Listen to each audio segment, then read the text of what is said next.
Hi everybody, it's Tiana and Jillian. Today we're going to be doing a wildlife project about wild horses and stuff. Okay, we're going to go now. There are under 2,000 wild horses in Canada. We don't have many horses in general because Canada has very harsh winters and low vegetation. That doesn't stop the horses from coming here though. Mustangs originally were in the prairie. Humans soon took over and are slowly pushing the horses in the mountains where it is very hard to live. The reason why Mustangs shouldn't be living in the Rocky Mountains is because there are more trees than grass. They are very vulnerable during the spring and winter, and the terrain is very dangerous for a 600-pound horse to 2,000-pound horse. Yeah. Many people think that the Mustang is a wild horse, but is actually a breed of an equine species. Quarter horse and draft horses were bred to make what we know today as a Mustang. Mustangs were a Spanish horse brought by Spanish explorers in the 16th century. The name Mustang was an English translation for Mustango, which was a Spanish word meaning ownerless beast or stray horse.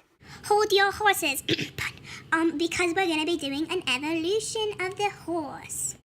65 million years ago, there was a small animal the size of a dog called a hyracotherium, sometimes called Eohippus, but incorrect. This animal had a short face and 4 toes on each front foot and 3 on each back foot. Today, our horses have a single hoof. Around 2 million years after the existence of the hyracotherium, a new evolution of horse came and it was called the Orohippus. Unlike the hyracotherium, this horse was found almost around the world. Interesting. About 37 to 32 million years ago, there was a Mesohippus was a thing. They called it the middle horse because it looked half like a horse today, but half that doesn't look like a horse at all. We found this horse in Colorado, Canada, Nebraska, Dakotas, and the Great Plains. Meohippus was the first evolution that had diversity in equine species. Evolutions before this one had other animals that were extinct. The Meohippus lived 32 to 25 million years ago and were found in Florida, Great Plains, and western U.S. Fossils of Therapus were found in Florida and lived between 24 to 17 million years ago. There was a first evolution that actually looked like the horse, long face and well-separated eyes on the side of their heads. They had 3 toes, but the one on the outside of the foot's toe always was smaller than the others. Merychippus was a huge milestone in the equine world as it was the first grazing horse. That means its face was longer, legs were longer, which helped escape from predators and migrate easier, and their teeth were cheek teeth. The Merychippus was found all over the US and lived 17 to 11 million years ago. The grandfather of horse, the Pileohippus. This evolution claimed to be the start of the Hippodon, Onohippodon, and the Dinohippus. They are found in the U.S., Great Plains, Canada, Colorado, and lived around 12 to 6 million years ago.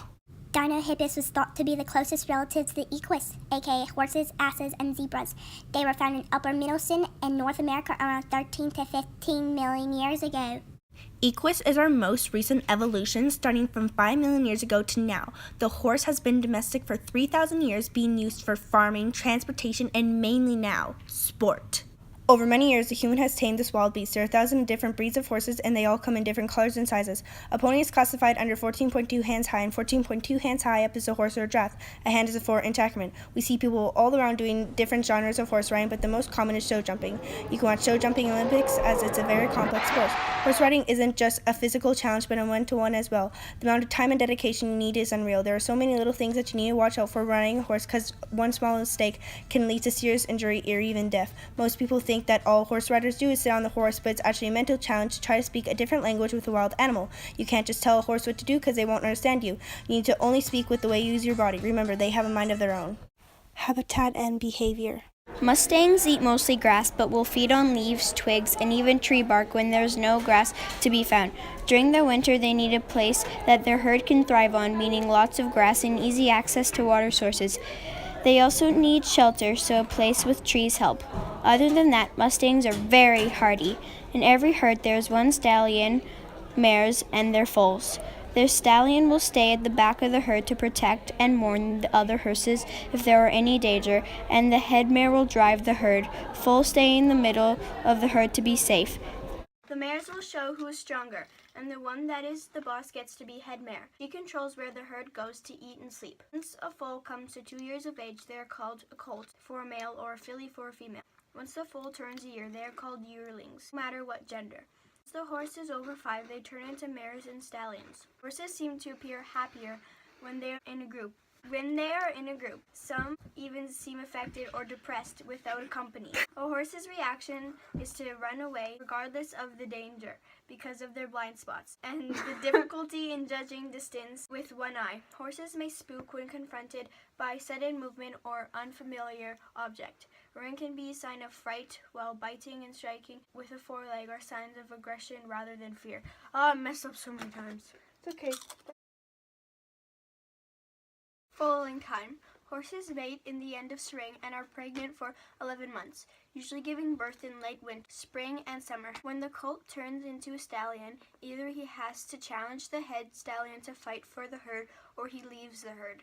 For the reason why they have foals in the spring is so they can fatten up in summer in preparation for winter.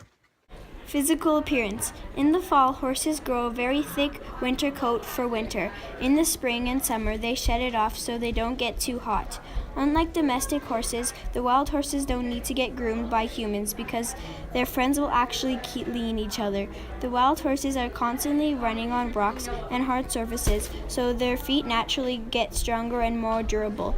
The domestic horses don't have strong legs and hooves as wild horses.